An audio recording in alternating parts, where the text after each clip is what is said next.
Olá, investidor, muito prazer, aqui é Max Machado e seja bem-vindo a mais um vídeo aqui no canal.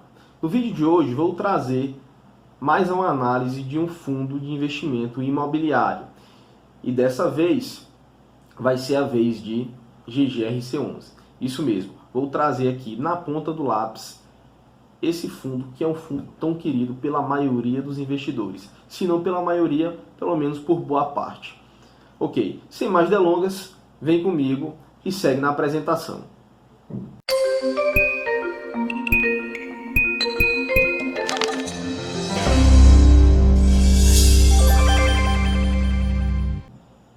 Bem, antes de iniciarmos, eu gostaria de pedir a você que deixe aquele like e se você não é inscrito, se inscreva. Dessa forma, você vai estar mostrando para o YouTube que esse conteúdo é interessante e assim mais pessoas poderão ter acesso a ele. Agora sim, podemos começar. Bem, como eu disse, vamos fazer a análise hoje de GGR Covep Renda, mais conhecido pelo seu ticker na B3 GGRC11. Bem, o GGRC11 é um fundo de tijolo. O que é isso? Isso quer dizer que a maior parte do seu recurso está alocado em ativos físicos, sejam esses ativos instalações industriais, galpões logísticos, lajes corporativas, enfim, shopping centers, entre outros. Então essa é a principal característica de um fundo de tijolo. Repetindo, um fundo de tijolo tem a maior parte do seu patrimônio alocado em ativos físicos. O GGRC11 ele é administrado pela Capital Markets, mais uma informação aí útil, ok? Bem, o início das atividades de GGRC11 foi em maio de 2017 e nessa ocasião eles captaram 141 milhões de reais. Agora vamos para os dados patrimoniais, tá bom? O ativo total de GGRC11 essa análise ela foi feita com base no informe mensal divulgado em setembro, ok? Ou seja, se refere a data, ao período de agosto de 2019, que foi divulgado em setembro de 2019. Nessa ocasião, GGRC11 tinha um ativo total aí de 782 milhões de reais, dos quais 610 milhões estão investidos em imóveis acabados, ou seja, são aqueles imóveis físicos que eu mencionei, certo? Somados dão um montante aí de 110 milhões de reais. E além disso, tem mais aí 168 milhões de reais em disponibilidades e títulos públicos. E mais 3 milhões em valores a receber. O passivo total desse fundo, nessa ocasião, estava na casa de 16 milhões. Fazendo uma continha aí de contabilidade, a gente consegue encontrar então o seu patrimônio líquido, que é o ativo menos o passivo, que vai estar próximo a 166 milhões de reais. Dando continuidade, vamos agora para a sua carteira. Hoje, a carteira de ativos, a carteira de imóveis de GGRC11 conta com 15 ativos, certo? Dos quais 7 são industriais e 8 são logísticos. Daqui a pouco eu vou mostrar para vocês como é que está distribuída essa carteira aí, para a gente ter mais informações, tá bom? Uma coisa interessante é que todos esses contratos eles são atípicos. Nesse caso, está relacionado aos prazos, né? Porque os prazos são muito longos e também com relação à quebra de contrato. O que quer dizer que se houver uma quebra de contrato, ou seja, se uma empresa não quiser mais o imóvel, ela vai ter que pagar uma multa aí muito grande, o que torna o fundo mais seguro, tá bom? Outra informação interessante é que todos os ativos estão ocupados, então nós temos 0 vacância, 0 inadimplência, ou seja, todos os inquilinos estão pagando aí em dias os seus aluguéis, tá bom? Agora vamos para as nossas premissas para a gente começar a nossa análise. Lembrando que nossa missão nessa análise vai ser estimar aproximadamente aí um dividend yield para o período, para o exercício de 2020, ok? Nós estamos em 2019, então a nossa missão vai ser estimar qual seria o DY, tá, de GGRC11 para o período de janeiro de 2020 a dezembro de 2020. Para isso a gente precisa adotar algumas premissas. E quais são elas? Primeira, 100% dos recursos em disponibilidades, títulos públicos e valores a receber serão alocados na cifra novas aquisições, certo? Daqui a pouco isso vai ficar mais claro. E a taxa de rendimento será pela média das últimas aquisições, certo? E a gente vai descontar o passivo. Daqui a pouco eu vou mostrar como é que a gente faz isso na prática. A próxima premissa é: os contratos atuais serão reajustados à taxa de 4%, tá bom? E além disso, o valor de mercado de GGRC11 considerado nesse cálculo será de R$ 140 por cota. E por último, aí, o total de cotas emitidas será de 6.503.028, ok? Agora vamos passar para a planilha de Excel, que aí vai ficar mais claro como é que a gente fez todo o processo para chegar na nossa estimativa. Antes disso, vou mostrar como é que está hoje a questão dos contratos de GGRC11, tá bom? Então vamos aqui, olha só. Esse arquivo a gente pode conseguir facilmente no portal lá do fundo, tá bom? Então, olha só. Como eu disse, ó, nós temos aqui 1, 2, 3, 4, 5, 6, 7 ativos industriais, tá bom? Cepalgo, Gefé, Camargo, 2 aqui de Copobras, um em Guarulhos, São Paulo, tá? E outro em João Pessoa, na Paraíba. Também temos o contrato aqui com a Eifra e Covolan, certo? E galpões logísticos temos Missei, Ambev, Moinho Iguaçu, 2 aqui, 2 contratos com Moinho Iguaçu, Todimo, ok? Hering e Santa Cruz. Essas duas empresas aqui, elas dividem o mesmo imóvel, tá bom? Ambev e a última aquisição aqui, Suzano. Tem uma curiosidadezinha aqui com relação a Suzano, mas eu vou deixar para quando a gente estiver olhando na planilha em Excel, tá bom? Então vamos lá.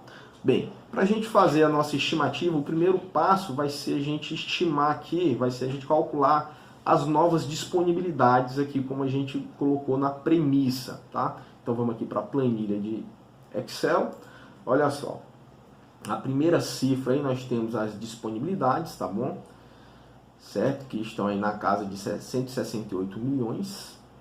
Disponibilidade somado com os títulos, certo?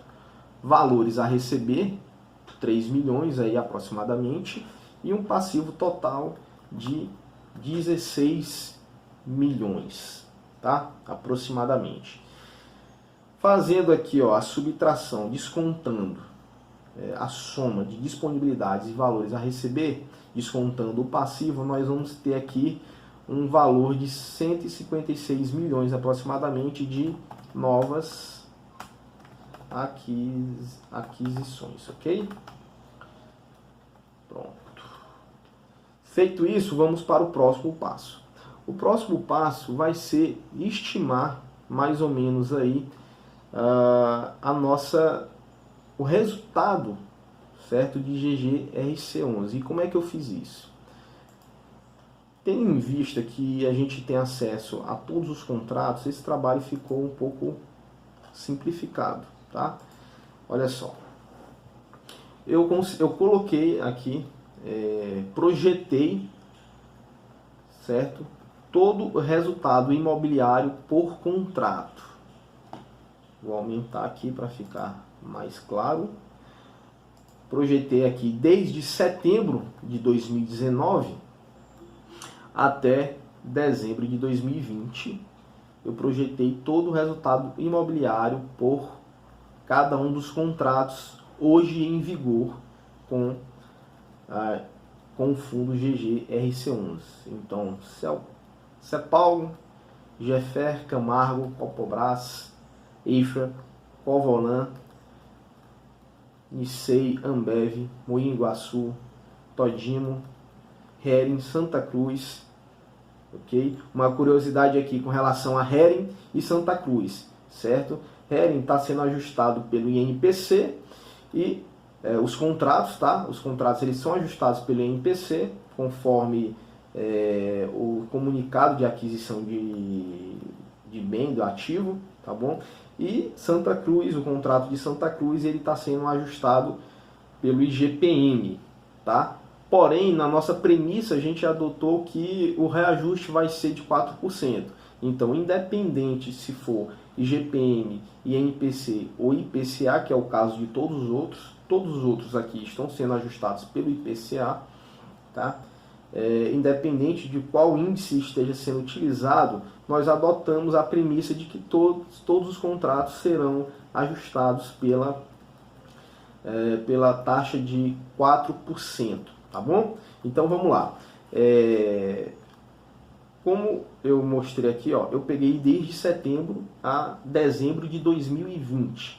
Mas entenda que o objetivo é calcular o resultado apenas na janela de janeiro de 2020 a dezembro de 2020. Então, se eu quero calcular o resultado imobiliário apenas de janeiro de 2020 a dezembro de 2020, por que eu incluí aqui setembro de 2019 a dezembro de 2019? Bem, o objetivo disso, tá, foi tentar capturar e mapear eventuais reajustes nos contratos que ocorressem nessa ocasião. Bem, eu fiz aqui para todos, mas isso só fez efetivamente diferença aqui para o caso de Ambev, ok? Que houve um reajuste aqui em outubro. As casinhas, né, as células em verde, elas mostram aí o mês em que houve o reajuste. Observe aqui que Cepal permaneceu com o contrato em 207 mil até dezembro. E em janeiro ele aumentou aí a taxa de 4%, tá, para 215 mil. Tá? E isso eu fiz para todos os outros. As células verdes, elas deixam claro o momento em que ocorreu o reajuste. Tá bom? Olha só aqui, Ambev ocorreram 2 reajustes. E eu só consegui mapear esse reajuste aqui porque eu peguei de setembro a dezembro de 2019. Porém, no resultado final aqui, que vai ser o resultado imobiliário, ou seja, o rendimento que esse imóvel aqui rendeu, eu somei aqui apenas de janeiro de 2020 a dezembro de 2020, obtendo aqui o resultado por cada contrato. Uma curiosidade para Suzano, para que você já fique atento em janeiro, quando eventualmente você se deparar com um provento aí acima da média, o que acontece é que pelo contrato da Suzano, ela faz um pagamento anual, tá bom? Atualmente esse pagamento ele está na casa aqui, ó, de R$ 5.117.423,17. Esse pagamento vai ocorrer em parcela única, tá, em janeiro de 2020. Então é esperado aí que em fevereiro de 2020, né, no pagamento aí referente a janeiro de 2020, que ocorre em fevereiro, o provento ele vai estar distoante do restante. Por quê? Por conta da distribuição de Suzano. Bem, eu imagino que essa distribuição vai ser de uma vez só, tendo em vista que é parcela única do pagamento de Suzano, ok?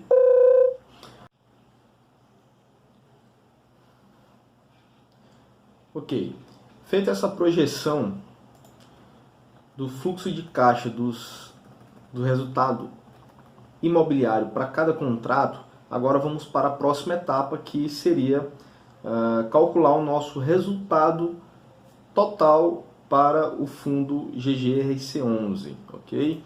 Vamos nessa então. Olha só, temos aqui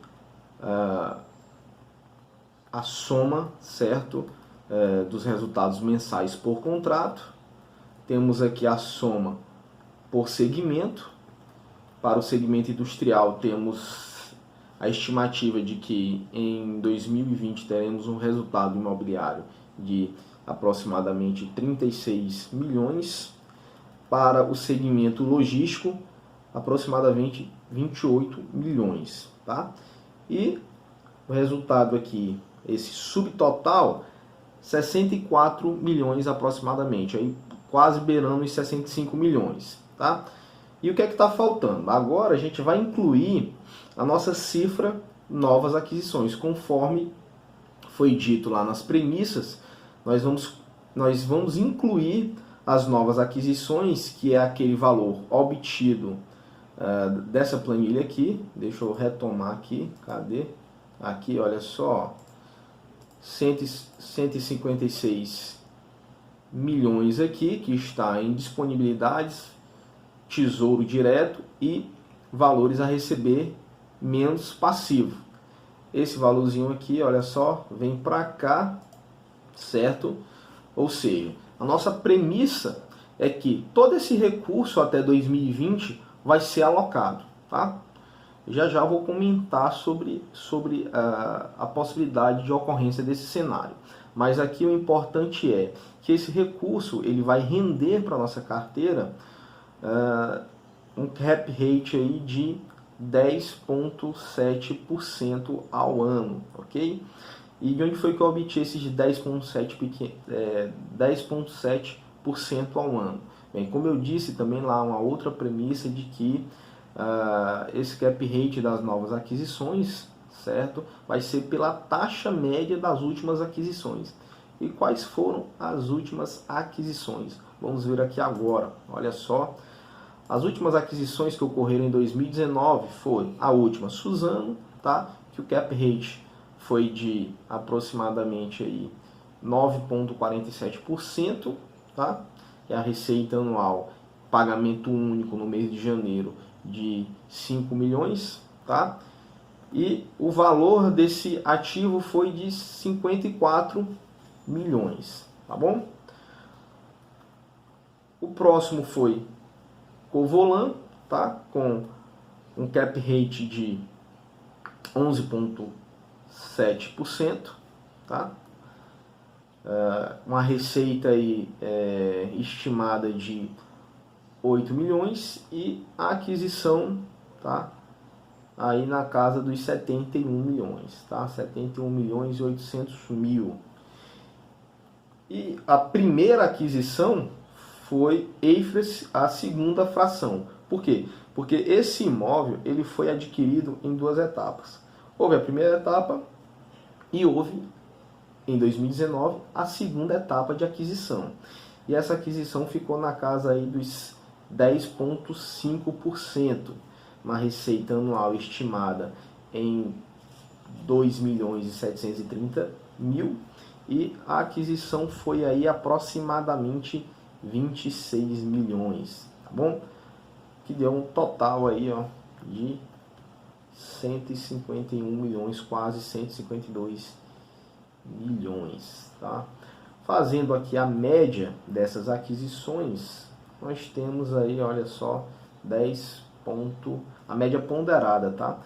A média ponderada, nós temos o cap rate de 10,7% ao ano. Então esse valorzinho ele vem para cá, certo? Multiplicando aí por esse valor que atualmente está em caixa, uma parte em caixa, outra parte em títulos públicos e outra parte em valores a receber, ele vai aí nos render, render para o fundo aproximadamente 16 milhões de reais. Então, somando aqui a nossa carteira atual com a nossa estimativa aqui para as novas aquisições, nós temos um resultado total estimado de aproximadamente 81 milhões de reais. Ok? Agora vamos para o nosso demonstrativo projetado. Essa é a próxima etapa. O nosso resultado imobiliário, olha só, 81 milhões, daqui que veio, olha só, certo? 81 milhões 638.204 reais e 61 centavos, tá? A nossa taxa de administração, ela é com base no que está hoje vigorando, que é de 1,1%, certo? Considerando o valor de mercado de R$ 140 reais por cota, certo? Como nós temos 6.503.028 cotas, tá? Multiplicando aí pelo valor de mercado por cota, a gente encontra então essa taxa de administração aí de 10 milhões, certo? Fazendo aqui a nossa subtração, a gente encontra então um lucro líquido de 71 milhões aproximadamente, certo? O que nos vai dar um lucro líquido por cota de R$ 11,01. Só que, conforme a legislação, os fundos eles são obrigados a distribuir pelo menos 95%, tá? Então a gente considerou aqui que ele vai ser distribuído a título de proventos, 95% disso aí. Então, 55 centavos vai para a reserva, 55 centavos por cota vai para a reserva, certo? E de proventos teremos uma distribuição de R$ 10,46 no ano de 2020, o que vai nos garantir aí, olha só, um provento de 87 centavos por mês, ok? E tomando como base aqui o nosso valor de mercado da cota a R$ 140 reais, nós teríamos o dividend yield de 7,47%. Agora, eu gostaria de fazer algumas ponderações com relação a esse cenário que foi traçado aqui. Observe que nessa nossa cifra aqui, novas aquisições, a gente considerou que todo recurso hoje que está em caixa, que está em título público, tá, e valores a receber, esse recurso todo ele seria alocado até 2020. Bem, o que isso quer dizer? É que a gente está considerando o melhor cenário possível. Entenda que esse é o melhor cenário. É o cenário em que GGRC11 vai alocar todo esse recurso, certo? Há uma taxa aí estimada de 10,70%, pode ser maior, pode ser menor, mas a gente tem que ter uma base de estimativa aí, ok? E esse seria o melhor cenário, tá?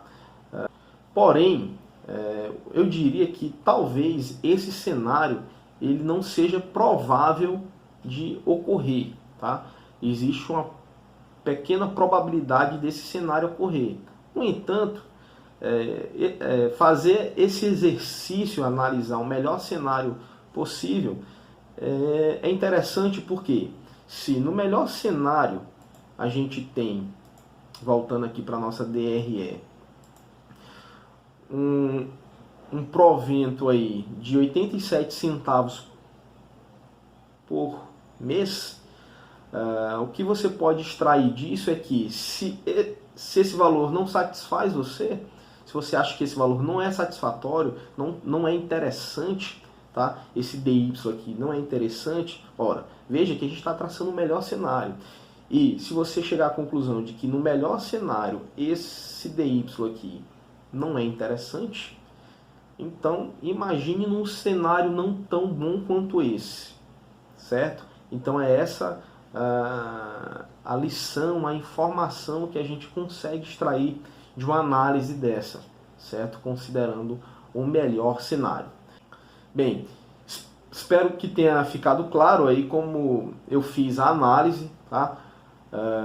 Qualquer dúvida eu vou deixar aqui nos comentários não, na descrição eu vou deixar um e-mail para perguntas, tá? Esse e-mail, qualquer pergunta que você tiver mais elaborada, pode botar para o e-mail também, pode colocar nos comentários, que eu vou depois fazer um vídeo, não só sobre esse vídeo de hoje, tá? Mas sobre qualquer outro assunto relacionado a fundos de investimentos imobiliários, tá bom? Manda essa pergunta para esse e-mail que eu vou deixar aqui na descrição, que depois eu vou fazer um vídeo aí tirando dúvidas, tá, dos usuários que enviarem dúvidas para a gente, tá ok? Não se esquece de se inscrever no canal se você não é inscrito, tá? Deixa o joinha, já pedi, mas estou reforçando, não custa nada reforçar. Outra coisa,